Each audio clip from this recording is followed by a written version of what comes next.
This is the 2026 Hyundai Palisade. Now there's an absolute incredible feature in this car, which is the dashcam. Now this is how you access your dashcam settings. You swipe left, choose dashcam, and then confirm the legal information. Over here, you can choose your dashcam to record automatically on while driving, on while parked, motion detection while parked, driving events, and parked events. Also, you can check all your manually recorded videos, your time lapse, and your videos here. When you hit the live button, it'll show you a live feed of what's happening around you.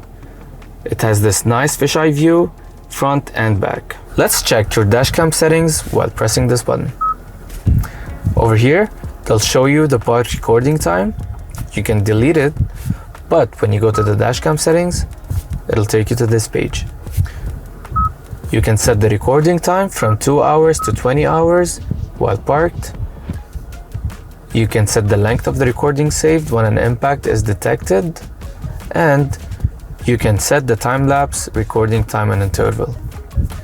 Now when we go back, there's the event detection sensitivity. You can put it lower or higher when you hit plus or minus. Also, there's the display settings. You can set the height of the front camera and the height angle of the rear camera.